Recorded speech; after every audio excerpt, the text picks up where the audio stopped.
Greetings, my friend. We are all interested in the future, for that is where you and I are going to spend the rest of our lives. And remember, my friend, future events such as these will affect you in the future. You are interested in the unknown, the mysterious, the unexplainable.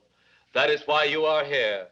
And now, for the first time, we are bringing to you the full story of what happened on that fateful day. We are giving you all the evidence based only on the secret testimony of the miserable souls who survived this terrifying ordeal. The incidents, the places. My friend, we cannot keep this a secret any longer. Let us punish the guilty. Let us reward the innocent. My friend, can your heart stand the shocking facts about grave robbers from outer space?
All of us on this earth know that there is a time to live and that there is a time to die. Yet death is always a shock to those left behind. It is even more of a shock when death, the proud brother, comes suddenly without warning. Just at sundown, a small group gathered in silent prayer around the newly opened grave of the beloved wife of an elderly man. Sundown of the day, yet also the sundown of the old man's heart. For the shadows of grief clouded his very reason.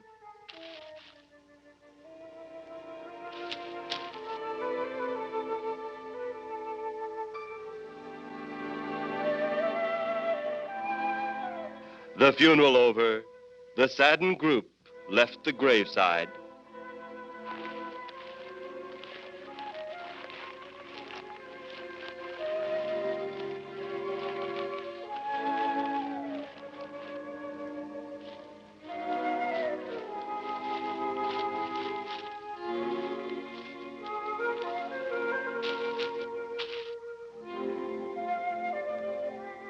It was when the gravediggers started their task that strange things began to take place. 15-4. Yep, right on schedule. There's the old San Fernando Valley out there now. You better radio in for landing instructions, Danny. Right, Jeff. Burbank Tower, this is American Flight 812. Over. Wouldn't surprise me any if he's asleep this time of the morning. American Flight 812, this is Burbank Tower. If I were asleep, you'd never get on the ground. In your case, maybe I ought to leave you up there for good. Over.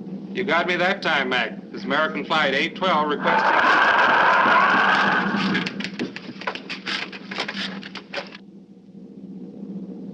Burbank Tower to American Flight 812. Over. Burbank Tower to American Flight 812. Over. Holy mackerel. Burbank Tower to American Flight 812. Are you in trouble? Trouble? Take a look for yourself. What in the world? That's nothing from this world. Burbank Tower to American Flight 812. Are you in trouble? Are you in trouble? Mayday, mayday. Stand by, Burbank Tower. You suppose a passenger saw it? I doubt it. Most of them are asleep.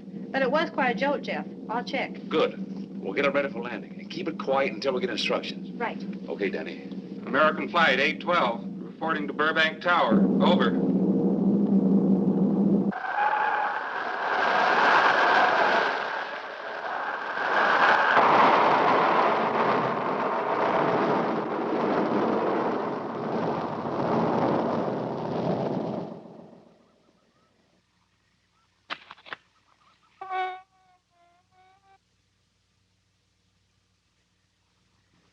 Did you hear anything? I thought it did. Don't like hearing noises, especially when there ain't supposed to be any. Yeah, sort of spooky like. Maybe we're getting old. Whatever it is, it's gone now. That's the best thing for us, too. Gone. Yeah, let's go.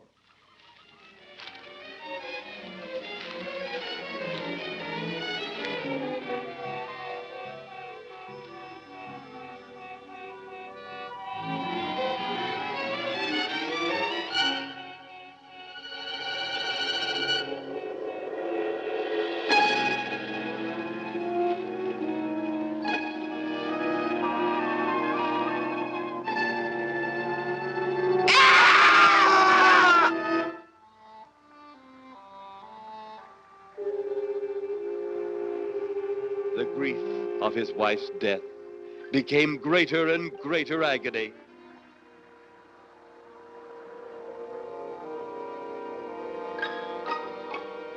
The home they had so long shared together became a tomb, a sweet memory of her joyous living. The sky to which she had once looked was now only a covering for her dead body.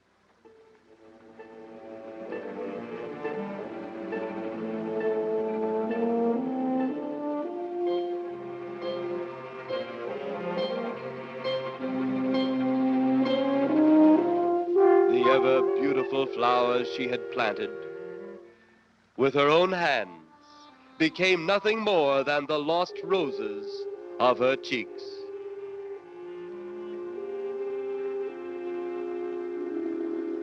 Confused by his great loss, the old man left that home, never to return again.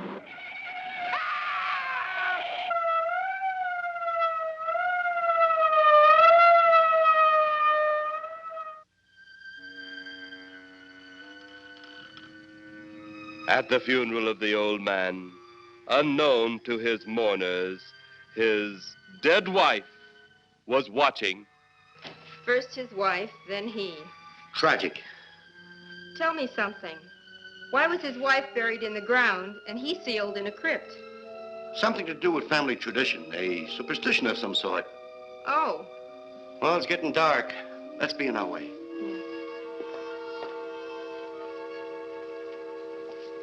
Then, as two of his mourners left his final resting place,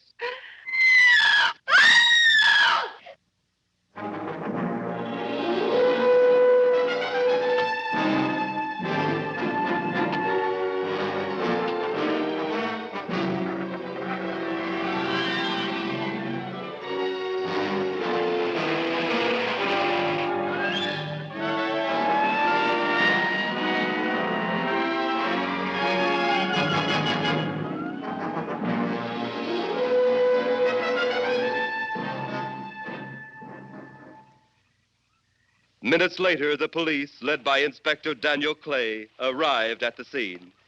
Who found them? The man and girl. Medical examiner been around yet? Just left. The morgue wagon ought to be along most any time. You get their statement? Yeah, much as we could. They're pretty scared. Finding a mess like this ought to make anyone frightened. Have one of the boys take the guy and the girl back to town. You take charge. Okay, Inspector. What are you going to do? Look around a little. It's pretty dark out there. Once you get beyond the range of those lights, you won't be able to see your hand in front of your face. I will get one of the flashlights from the patrol car. Be careful, Clay. I'm a big boy now, Johnny. Okay.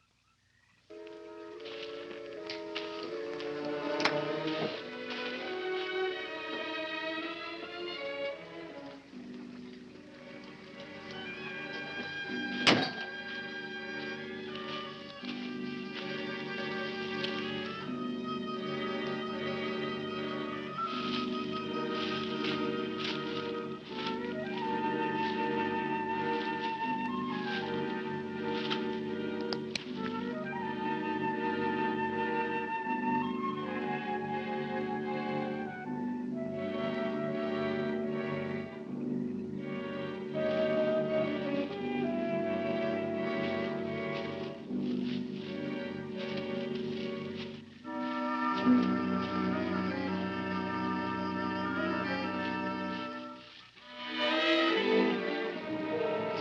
it looks like a bobcat tore into them. Yeah.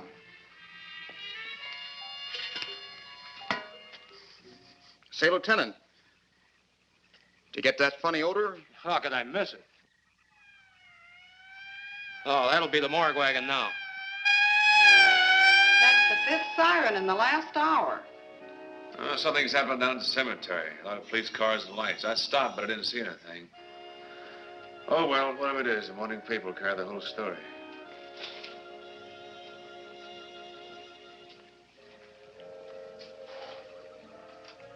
You seem to still be up there somewhere.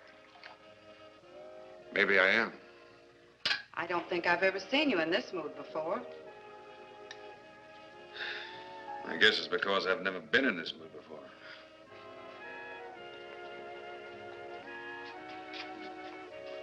Something about your flight? Yeah. What happened, Jeff?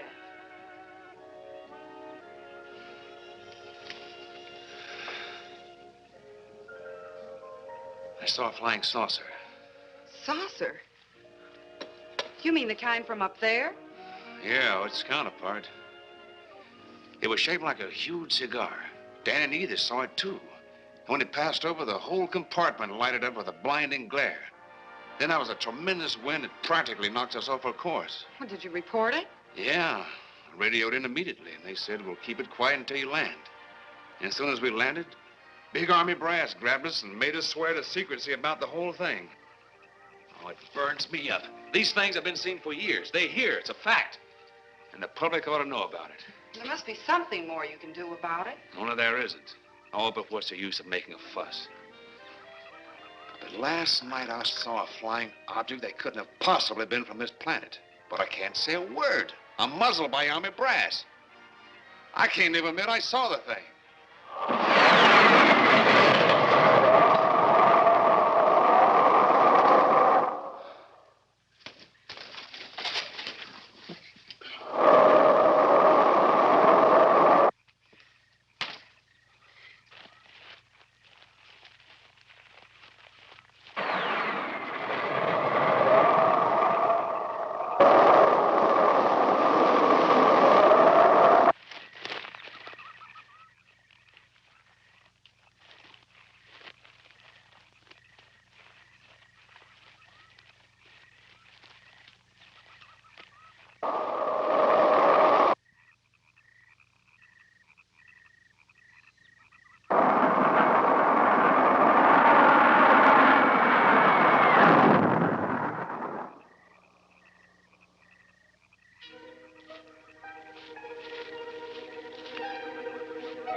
Sounds like Kay's in trouble.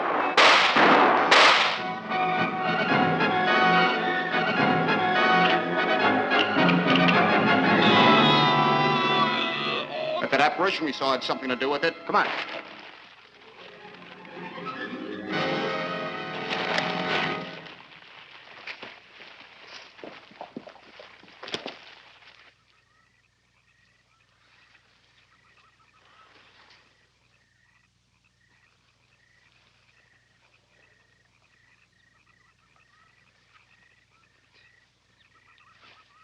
Is he dead? Yeah. He's messed up as bad as those two back there. Suppose that saucer or whatever it was had something to do with this? Your guess is as good as mine, Larry. One thing's sure. Inspector Clay's dead. Murdered. And somebody's responsible. You're in charge now, Lieutenant. Yeah, guess I am. Calvin? Yes, sir? Get back up the car and get on the radio. Tell the coroner he's got to make another trip out here. Well, how about the lab boys? Well, who do you think we left back up the car? Boy Scouts? Come on, Larry.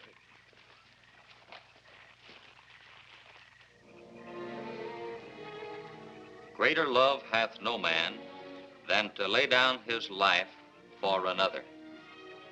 It is always difficult to have last words over the grave of a friend. And Inspector Daniel Clay was a friend, a dear friend to me and to all of us. The bell has rung upon his great career. Now we lay him to rest. A rest well deserved, but so premature.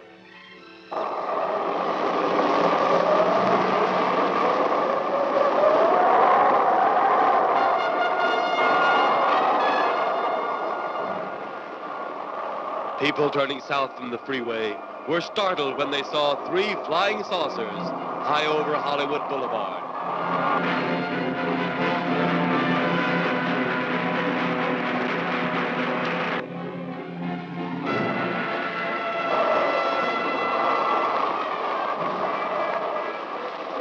A woman, startled by the sight in the sky, telephones the police.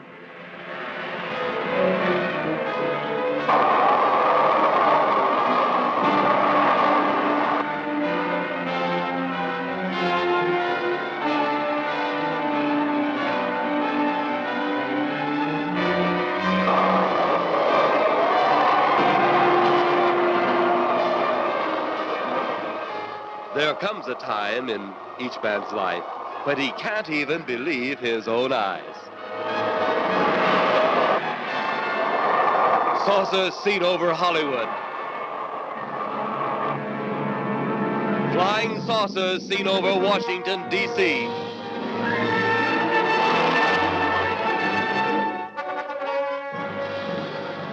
The Army convoy moved into the field.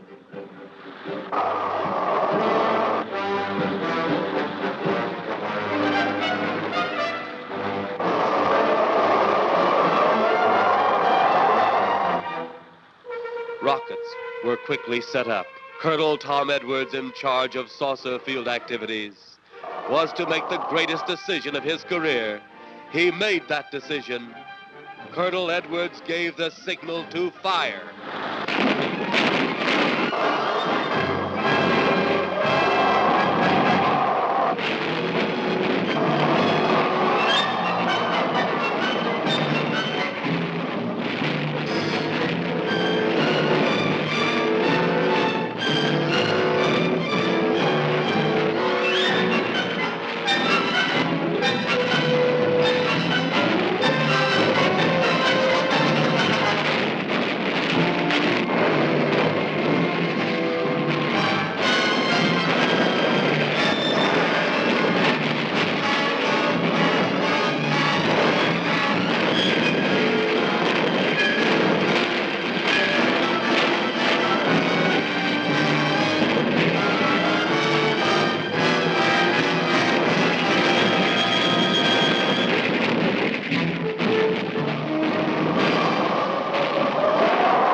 Swiftly as they had come, they were gone, even to the piercing eye of radar and the speeding jet fighters.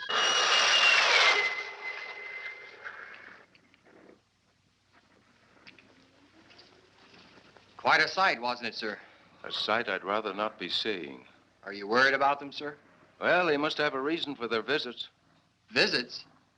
Well, that would indicate visitors. Well, the big gun's the usual way of welcoming visitors. We haven't always fired at them. Oh? For a time, we tried to contact them by radio, but no response. Then they attacked a town. A small town, I'll admit, but nevertheless a town of people. People who died. I never heard about that, sir. Well, it was covered up by the higher echelon. Take any fire, any earthquake, any major disaster, then wonder. Flying saucers, Captain, are still a rumor, officially. Looks like we beat them off again, sir. What do they want? Where are they from? Where are they going? They, sir? Who? Well, this is a training maneuver, sir. We only did a little practice firing at the clouds. Yeah. I wonder what their next move will be.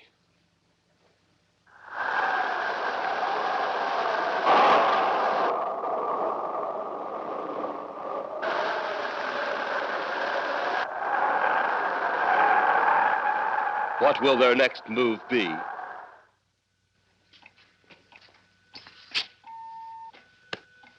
Your space commander has returned from Earth. Send him in.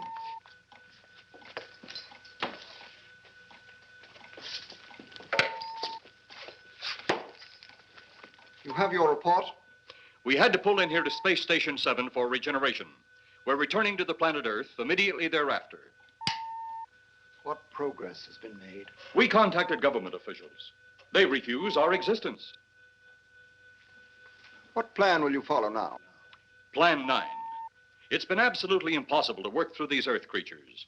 Their soul is too controlled. Plan 9. Ah, yes. Plan 9 deals with the resurrection of the dead. Long-distance electrode shot into the pineal and pituitary glands of recent dead.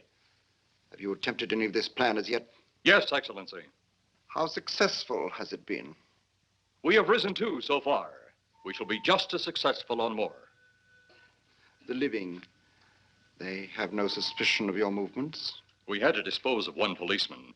However, none of those risen have been seen. At least not by anyone who still remains alive. It's too bad it must be handled this way. But it must. Those who we take from the grave will lead the way for our other operations. Yes, Excellency. Continue on. Report to me in 2 Earth days. I feared His Excellency wouldn't take our report this well. Well, had he been dealing with our own people, his reaction would have been completely different. He understands the difficulties of the Earth race. What do you think will be the next obstacle the Earth people will put in our way? Well, as long as they can think, we'll have our problems. But those whom we're using cannot think. They are the dead, brought to a simulated life by our electrode guns. You know, it's an interesting thing when you consider the Earth people who can think are so frightened by those who cannot, the dead.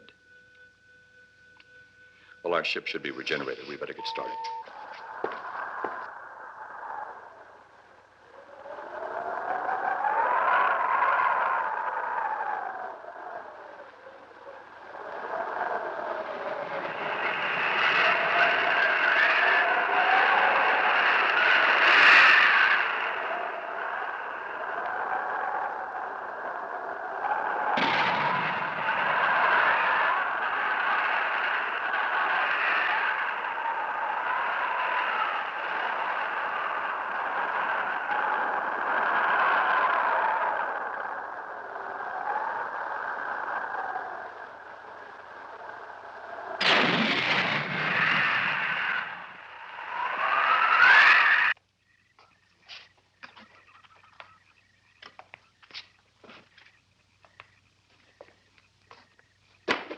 I still think you ought to go in town and stay with your mother until I get back.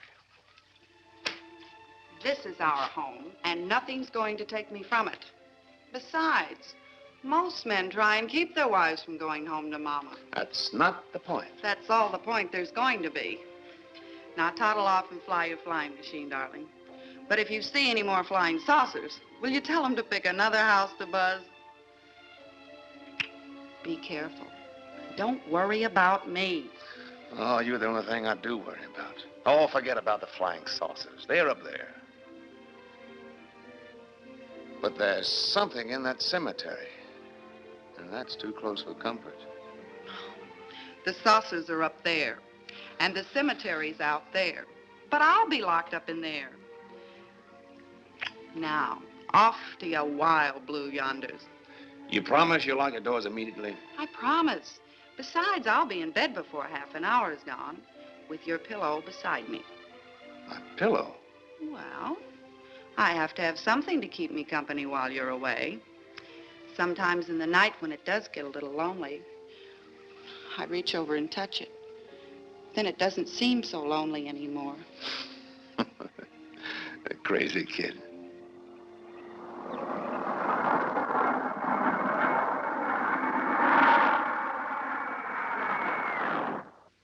I do love you, darling.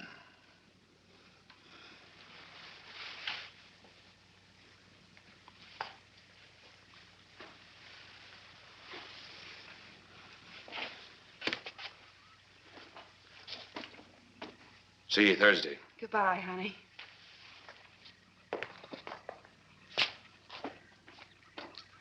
You know I'm not leaving you here until you're locked safely inside. All right, darling.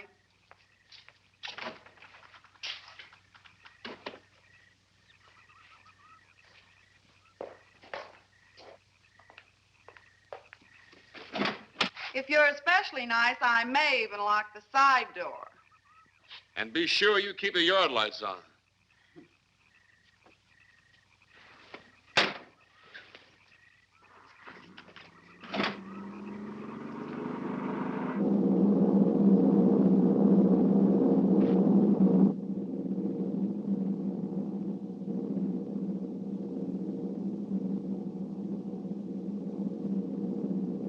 You're mighty silent this trip, Jeff. Hmm? You haven't spoken 10 words since takeoff. I guess I'm preoccupied, Danny.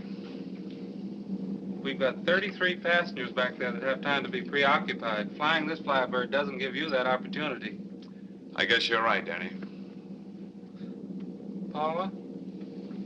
Yeah. There's nothing wrong between you two. Oh, no, nothing like that. Just that I'm worried she being there alone and those strange things flying over the house and those incidents in the graveyard these past few days. It's just got me worried. Well, maybe they haven't figured out those crazy skybirds yet, but I'd give you 50 to 1 odds the police have cleared up that cemetery thing by now. I hope so. If you're really that worried, Jeff, why don't you radio in and find out? Mac should be on duty at the field by now. He could call Paula and relay the message to you. Hi, Edie. Hi, Silence. I haven't heard a word from this end of the plane since we left the field. I've just been giving himself and me a study in silence. You boys aren't feuding. No, Edie, nothing like that. Hey, Edie, how about you and me balling it up in Albuquerque? Albuquerque? Have you read that flight schedule, boy? What about it? We land in Albuquerque at 4 a.m. That's strictly a 9 o'clock town. Well, I know a friend that'll help us. Let's have the problem first. Huh, Danny? Oh, he's worried about Paula. I read about that cemetery business. I tried to get you kids not to buy too near one of those things. We get there soon enough as it is. He thought it'd be quiet and peaceful there. No doubt about that. It's quiet, all right, like a tomb. I'm sorry, Jeff. That was a bad joke. Say, I almost forgot what I came in here for. How's the coffee situation? That's for me. It sure wouldn't hurt anything, Edie. Okay, be right back. And say, Jeff, make that call to Mac. Nah, not only she throw cold water on my Albuquerque plan, but now she's repeating herself. How about that Albuquerque ball? I can't resist your charm, Danny boy.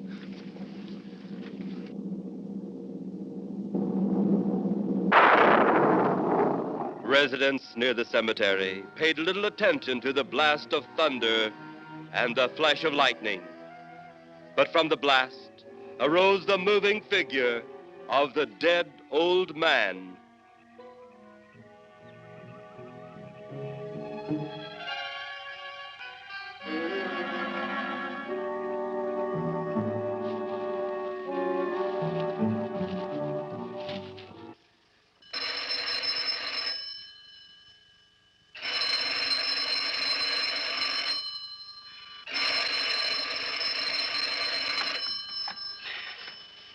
Hello?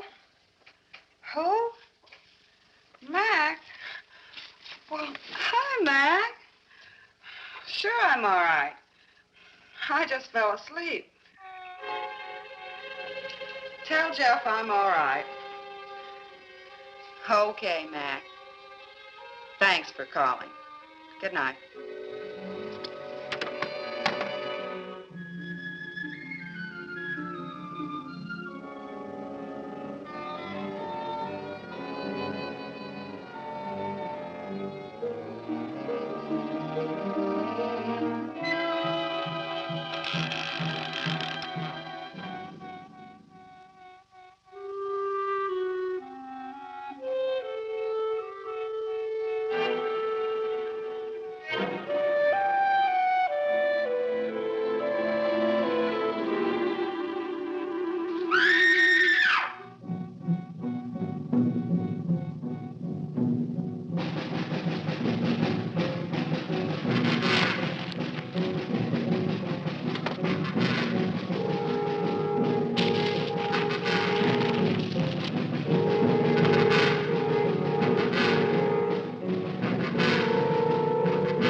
Mrs. Trent! Mrs. Trent! What's wrong?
They'll be at the hatch in a moment. You can open it now, Tanner.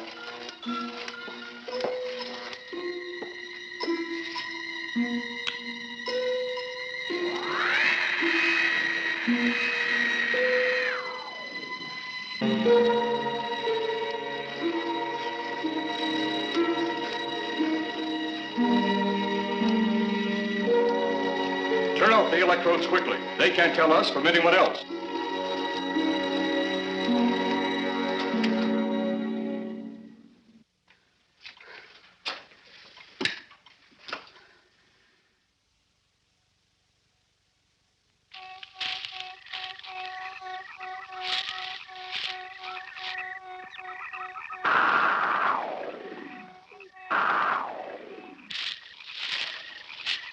It's tough to find something when you don't know what you're looking for. I don't think the lieutenant does either. Then what are we doing out here? I was off duty an hour ago. Oh, don't ask me any questions. I'm just a hard hand just like you.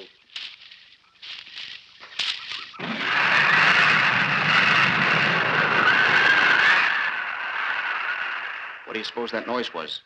Whatever it was, it's no more strange than the other things happening around this cemetery. Spirits like old Farmer Caller talked about. Well, maybe. The only spirits he saw tonight were those I smelled on his breath. Well, don't forget, Miss Trent claims to have seen them, too. She didn't have anything on her breath. She was hysterical. Well, true, she was frightened and in a state of shock. But don't forget that torn nightgown and the scratched feet. Yeah, I hadn't thought of that. Guess that's why you're a detective lieutenant and I'm still a uniformed cop. Sometimes it's only the breaks, Larry. Meantime, let's get... Lieutenant, did you hear that? How could we help it? It sure was strange. Know what it was? No more than you do. If it went for orders, I'd get out of here right now. It was a saucer. A flying saucer? What makes you say that? Do you remember the noise we heard the other night? We were knocked to the ground. How could I forget? Exactly. But you're not remembering that sound. There you're wrong, Lieutenant. I'm with the fact the sound is similar, but what about the blinding light? Well, haven't you heard? And many times the saucer hasn't had a glow. Or a light of any kind, for that matter. That proves it. What next, Lieutenant? Oh, Lieutenant, maybe this doesn't mean much, but Jamie Mee found a grave that looks like it's been busted into. What? Where? Why, what? Come on, man, out with it. We haven't got all day to waste. Oh, just over there beyond the crib. All right, show us the way. Look, here it is, Lieutenant.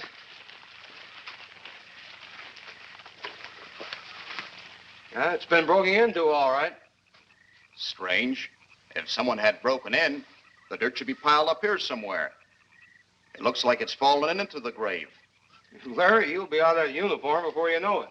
Do we have the right to look down there, Lieutenant? Technically, no. No? Well, this spot looks familiar, though. We shouldn't investigate any further without the permission of next of kin. Let's go get it. How? I see what you mean. The gravestone's down there. Well, let's go down and find out whose grave it is. How? By going down and finding out. Are you sure you mean that, Lieutenant? If I didn't mean it, I wouldn't have said it. Scared? Well, why do I always get hooked up with these spook details? Monsters, graves, bodies. Oh, all right.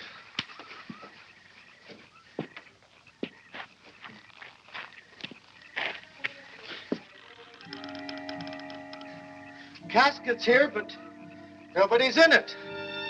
Can you read the name on the casket? It's too dark. Give me a flashlight. How about a match? We sure could try it. Let me have them. Okay.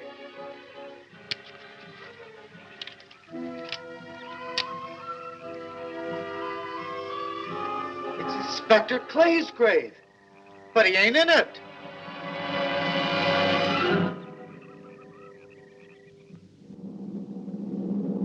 But meanwhile, at the Pentagon in Washington, D.C.,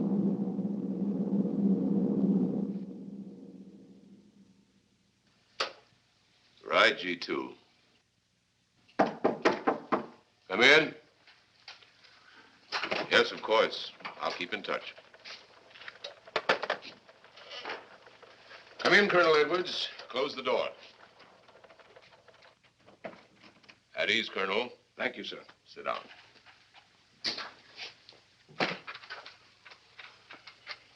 I understand, Colonel, you've been on tap for many of our saucer attacks. I'm in charge of field operations, sir. You believe there are such things as flying saucers, Colonel? Yes, sir. You've seen them? Yes, sir. You realize there's a government directive stating that there is no such thing as a flying saucer? Yes, sir. You stand by your statement that you've seen flying saucers? Well, yes, sir. This could mean a court-martial, admitting this against direct orders. General Roberts, may I speak freely? You may. How could I hope to hold down my command if I didn't believe in what I saw and shot at? I like you, Colonel. Thank you, sir. There are flying saucers. There's no doubt they are in our skies. They've been there for some time. What are we going to do about them? Who knows? Then they really are there. I thought you were convinced of that. I am. We've had contact with them. Contact? How? Radio. They speak our language? Well, not quite. We've received messages from their spaceships. For a while, it came in as just a lot of jumbled noise. And now, sir? Well, since they first tried contact with us by radio, we've developed a language computer. A machine that breaks down any language to our own. General, what's this all got to do with me? Well, you've been in charge of saucer field activity for a long while. I think it's about time you heard these recordings. Do you mind? Mind? Huh, I'm anxious.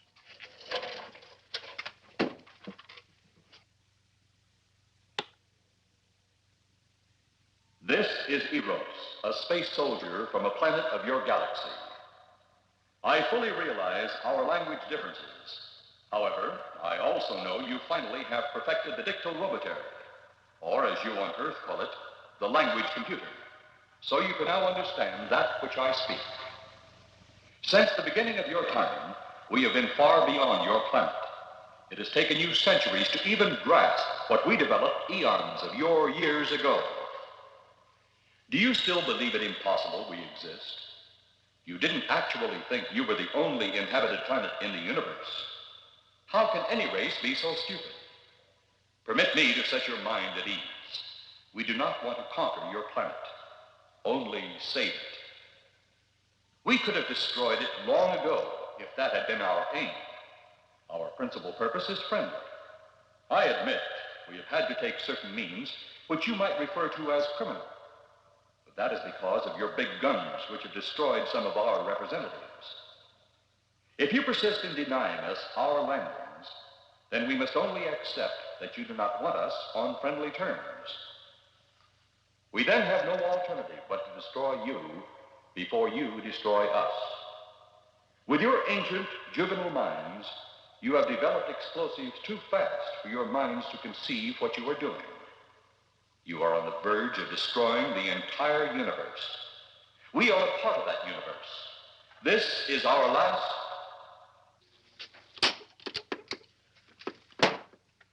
That's the end of that one. Atmospheric conditions in outer space often interfere with transmitting. How many of these recordings do you have, General? An even dozen up to now. This was the last one. We received it over a month ago. You think they mean business? We can't afford to take any chances. Come over here. You ever been to Hollywood? Oh, a couple of times, a few years ago. You're going to be there in the morning. Just a few minutes from Hollywood, in the town of San Fernando, reports have come in of saucers flying so low the exhaust knocked people to the ground.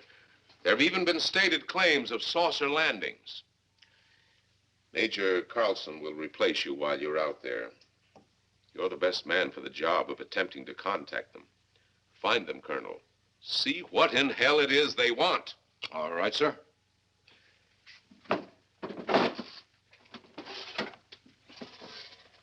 These are confidential reports, Colonel. Read them over carefully on the plane. Turn them over to intelligence when you get to Los Angeles. They'll have further orders for disposition. Yes, sir. Colonel Edwards? Yes, sir. Good luck. Thank you, sir.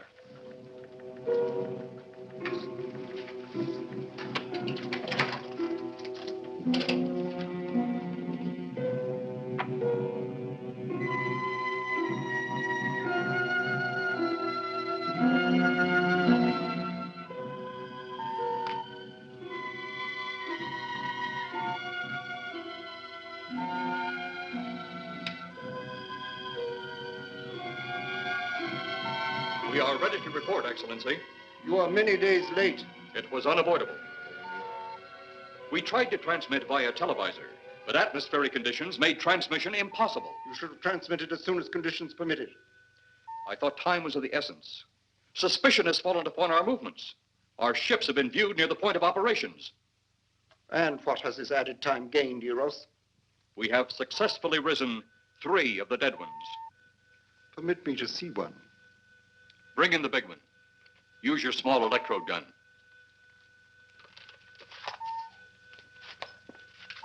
I have taken 2 ships from your command. But that will leave only my ship. It is necessary that you continue your mission alone. I have need of your other ships elsewhere. Even though you have risen 3 of the Earth's dead, the plan is far from successful. And you, Eros, must prove it an operational success before more time, energy, ships, and your countrymen may be spent on it. We will not fail. Everything is on our side. Not everything. You do not have the live Earth people.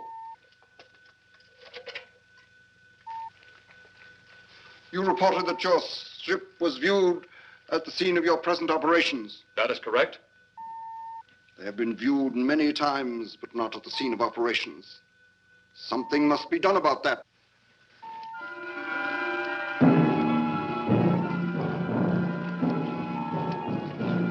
Stop him, Tanner.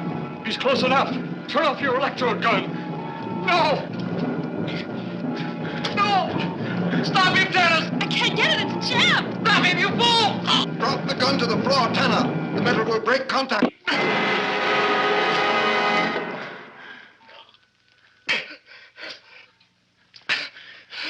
That was too close. Yes. Bring the giant here that I may get a better look at him.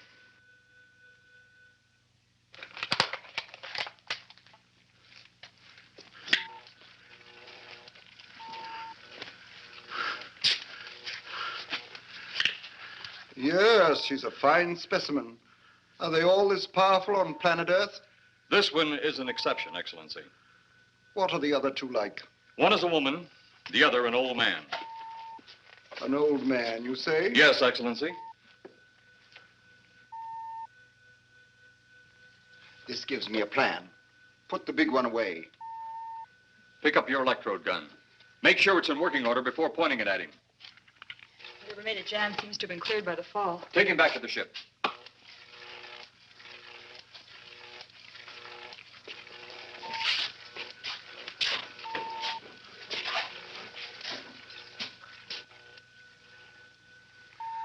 The old one must be sacrificed. Re-land on Earth. Send the old one to enter a dwelling.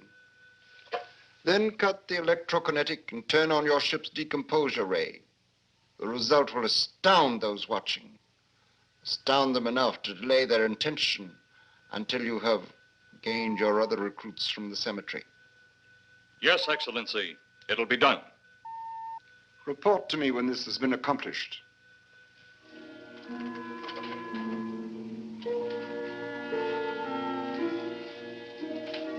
Eros, the Earth people are getting closer to that which we fear. Since they will not listen or respect our existence, they cannot help but believe our powers when they see their own dead walking around again, brought about by our advancement and such things. As soon as you have enough of the dead recruits, march them on the capitals of the Earth. Let nothing stand in your way. Their own dead will be used to make them accept our existence and believe in that fact.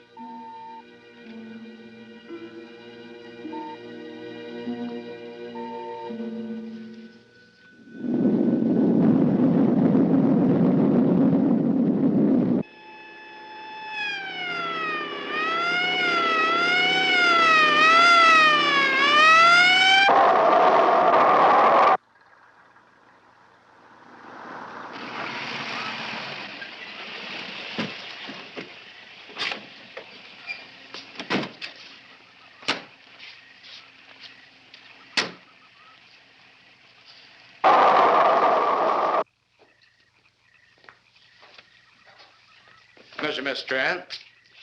This is Colonel Edwards from Washington, D.C. Good evening, Colonel. Hello, Colonel. Colonel would like to ask you a few questions. Questions? What about, Colonel?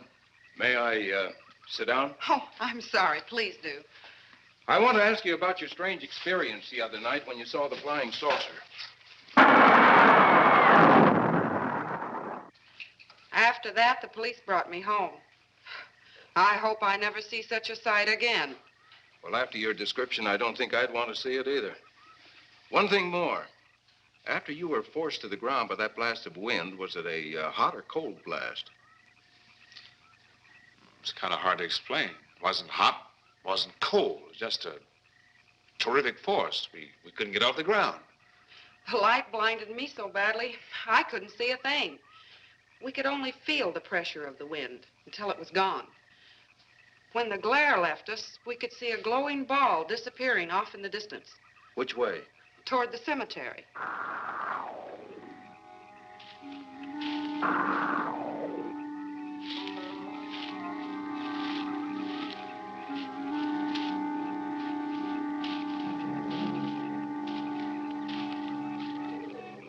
This is the most fantastic story I've ever heard. And every word of it's true, too. That's the fantastic part of it. Colonel, we found a lot of suspicious things out in that cemetery. But then again, we didn't find anything to base a fact or suspicion on. Hey, do you hear anything?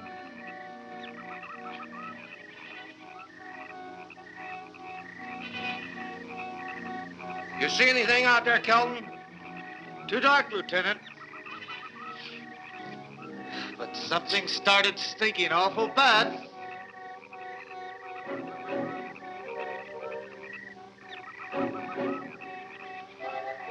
There's something out there.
What do you make of that?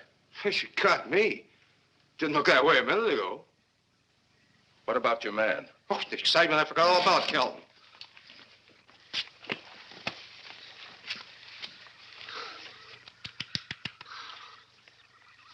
He'll be all right in a few minutes. Did you see that thing? Did you get it? We got it. What was it? It didn't fall. I fired every bullet I had. So did I. I don't know what it was or what happened. But unless that bag of bones over there can reassemble itself, it's out of the running now.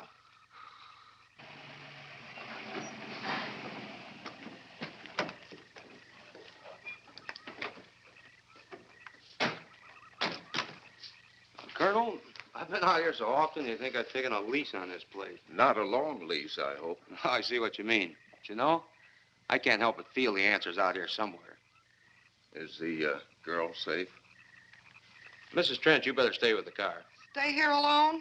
Not on your life. Modern women. Yeah, they've been that way all down through the ages, especially in a spot like this. Calvin. Yes, sir. Stay with Mrs. Trent. All right, Lieutenant. Now, you stay close to the officer, honey. I'd feel safer with you. Now, the lieutenant knows best. Well, I don't like it, but I guess there isn't much I can do about it.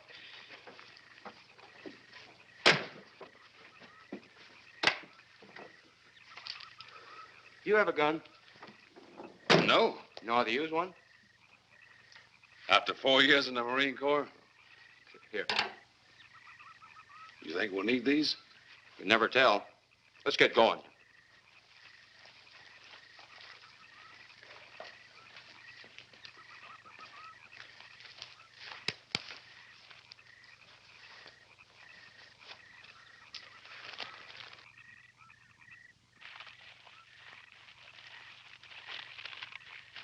What do you expect to find out here?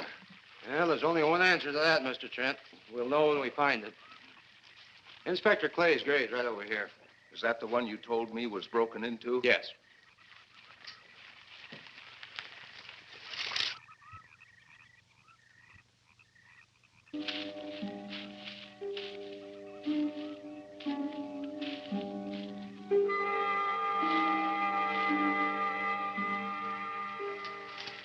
This it? Yeah. Looks to me like someone had broken out instead of in. I figured that, but that's impossible. Look, Colonel, some things just can't happen. Yeah, well, after that apparition that was draped across Mr. Trent's patio, I would say we should keep our minds open to anything. Look, Colonel, I'm a policeman. I've got to deal in facts. But I guess I'll have to go along with you. You know, I'll bet my badge right now we haven't seen the last of those weirdies.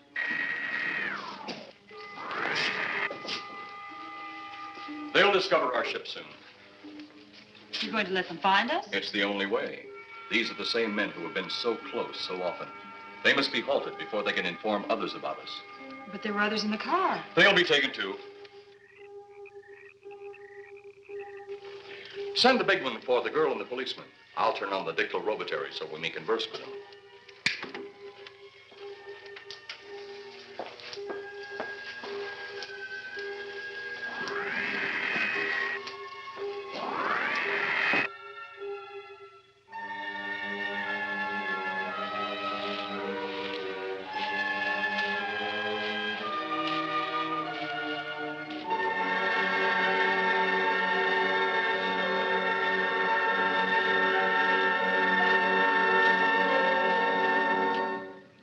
Maybe we're barking up the wrong tree. One thing a policeman learns, Mr. Trent, is patience. Where's that burn spot you mentioned? Right over there. Look.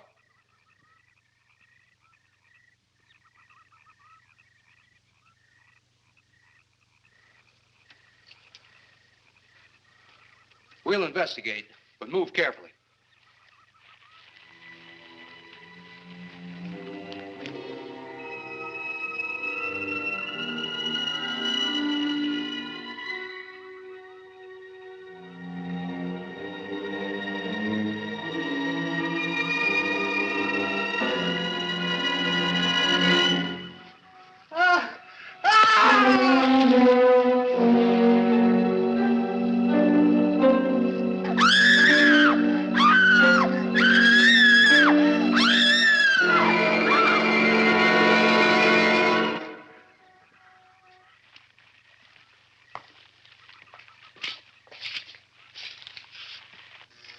moment or two more, and you will be the first live Earth people ever to enter a celestial ship. Wow. Boy, how can anything that big hide for so long a time? Never heard metal sound like that before. What do you see? Only my reflection. Must be some kind of one-way glass. I wonder how you get into this thing. I'm not sure I want to find out.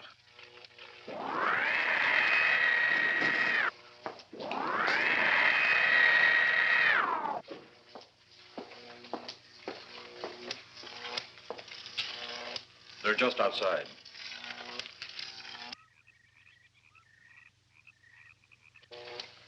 You can open the outer hatch now.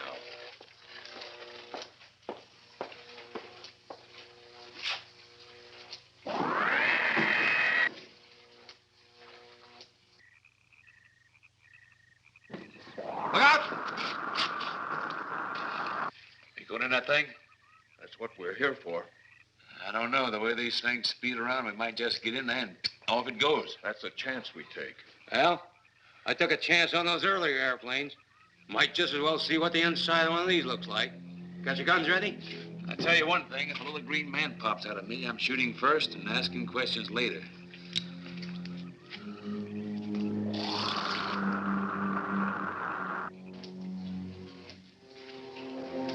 They're in the outer chamber now. Eros, do we have to kill them? Yes. Seems such a waste. Well, wouldn't it be better to kill a few now than, with their meddling, permit them to destroy the entire universe? You're always right, Eros. Of course. But those are not my words. Those are the words of the ruler.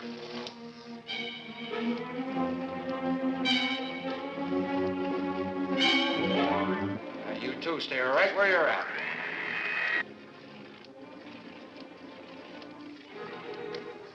We will do as you command. For the moment. No for the moment about it. You just do as I tell you.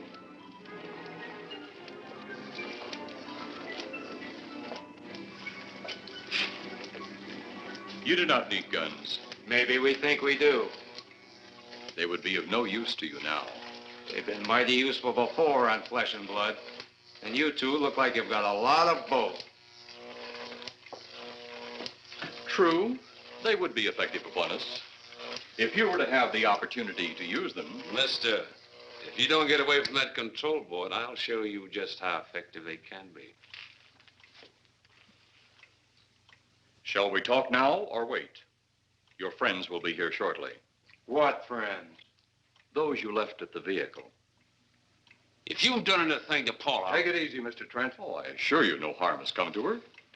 Would you like to see? Next time you try that, I won't aim at the board. You're a headstrong young man. I was only going to turn on the televisor so you could see her movements. Go ahead, my friend, but move very carefully.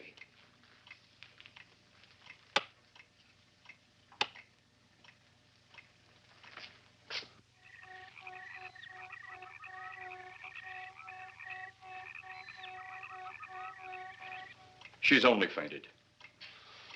You fiend. I?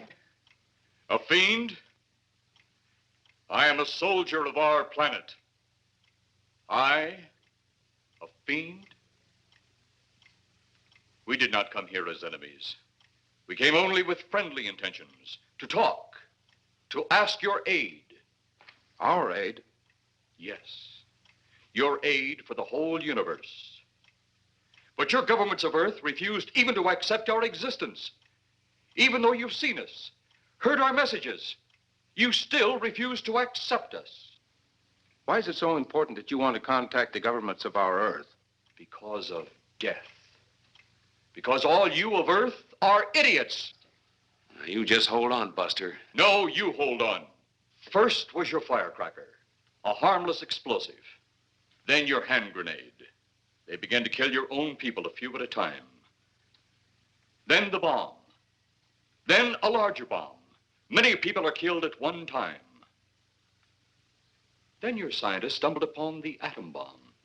split the atom. Then the hydrogen bomb, where you actually explode the air itself. Now it brings the total destruction of the entire universe served by our sun. The only explosion left is the solar night. Why, there's no such thing. Perhaps to you, but we've known it for centuries. Your scientists will stumble upon it as they have all the others.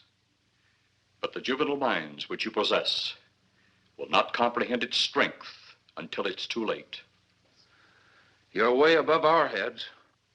The solar night is a way to explode the actual particles of sunlight. Why, that's impossible. Even now, your scientists are working on a way to harness the sun's rays. The rays of sunlight are minute particles. Is it so far from your imagination they cannot do as I have suggested? Why, a particle of sunlight can't even be seen or measured. Can you see or measure an atom? Yet you can explode one. A ray of sunlight is made up of many atoms. So what if we do develop this solar night bomb? We'd be even a stronger nation than now. Stronger. You see? You see? Your stupid minds. Stupid! Stupid! That's all I'm taking from you. Get back here, you fool! Let him finish.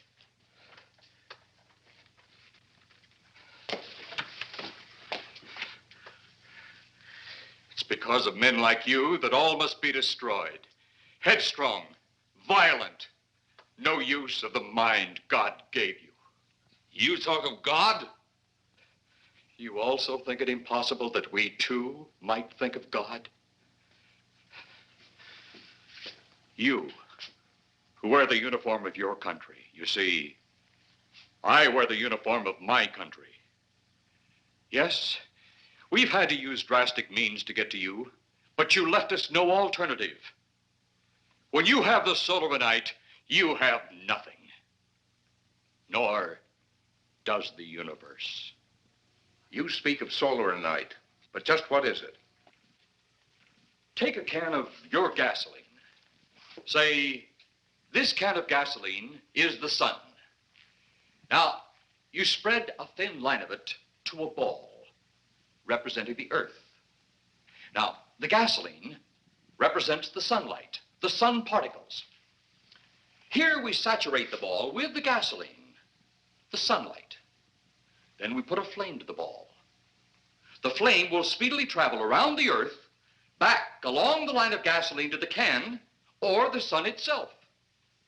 It will explode this source and spread to every place that gasoline, our sunlight, touches. Explode the sunlight here, gentlemen. You explode the universe.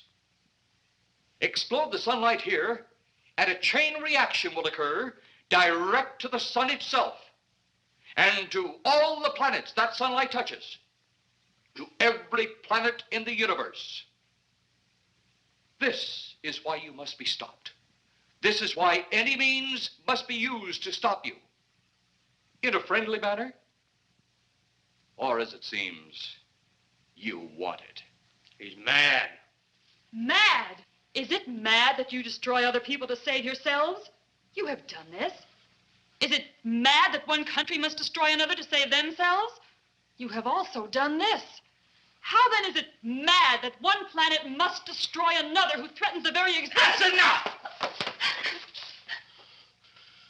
In my land, women are for advancing the race, not for fighting man's battle. Life is not so expansive on my planet. We don't cling to it like you do. Our entire aim is for the development of our planet.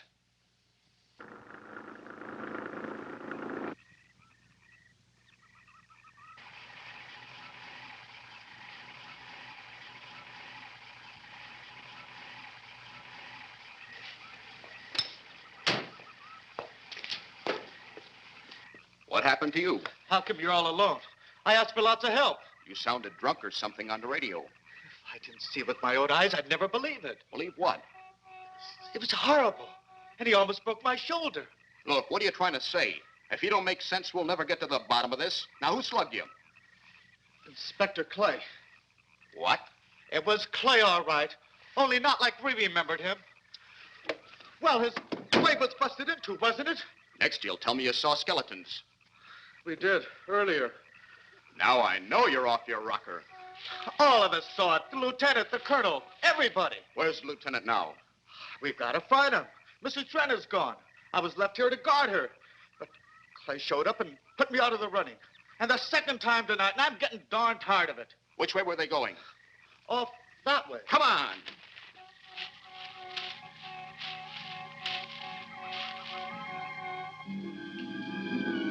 And then one day it could all be gone. One big puff of smoke and ball of fire. All that out there. The stars, the planets, all just an empty void. You two had better come along with us. Come with you? Where? The police station. So it seems you think you have the upper hand. Look out that window.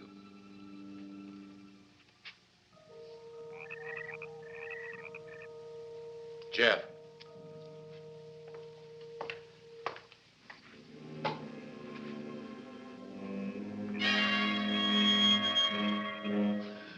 She is unarmed. But he would kill in seconds if I so choose.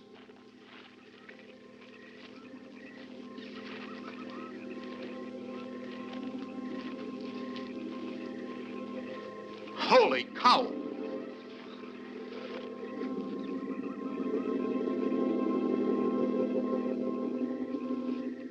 Look there. It's Clay, all right. There's no mistaking that. And he's got Mrs. Trent. Get your gun ready.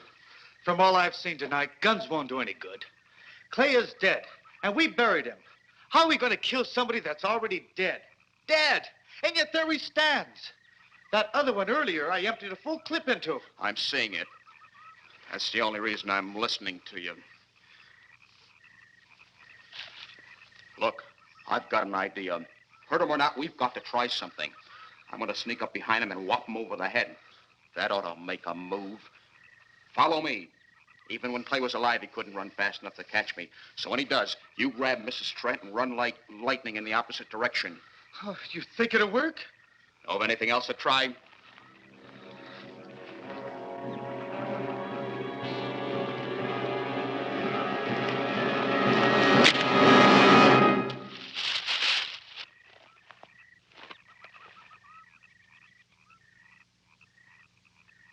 Oh, I'll be all right.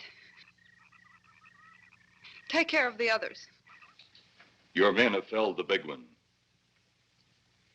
This could only happen because the electrode ray is off. He'll walk again when I turn it on. Hold it. Right there. Suppose the lieutenant and the others are in that thing. Well, supposing there are Martians or something in there.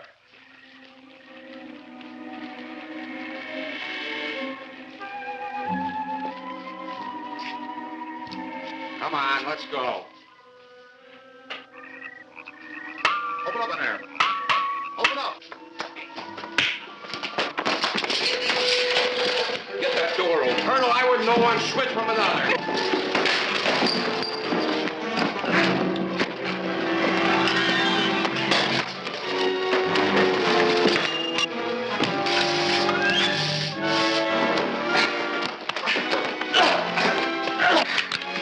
Hold on to him, Eros. I'll have the ship in the air in a minute.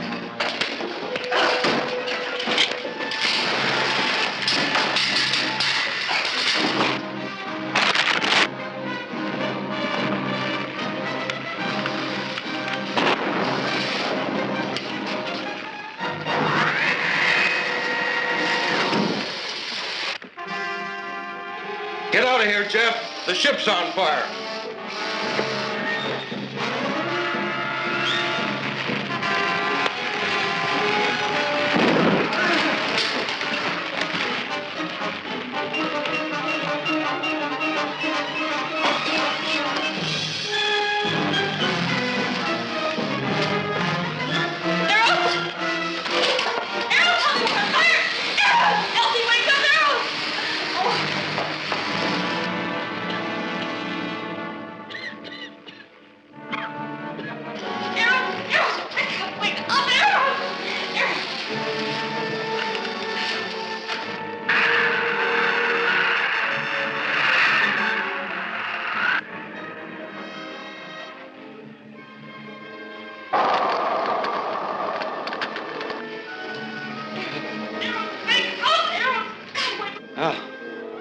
Wonder if that's the last we'll see of them.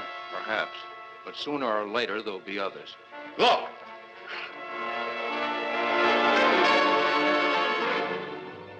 Have they caught that woman? That thing yet? Hey, that's right. There's another ghoul running loose. And it's my guess that she'll look like him. With the ship and the ray gun gone, they have no control. We gotta hand it to them, though. They're far ahead of us.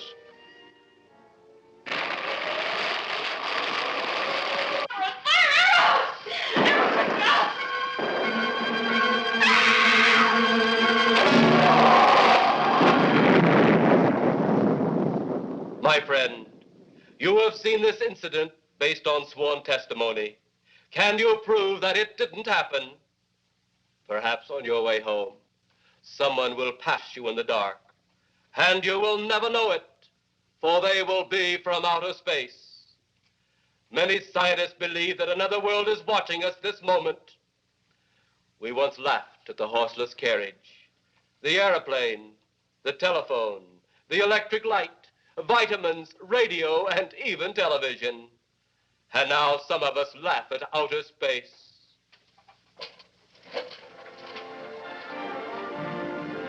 God help us in the future.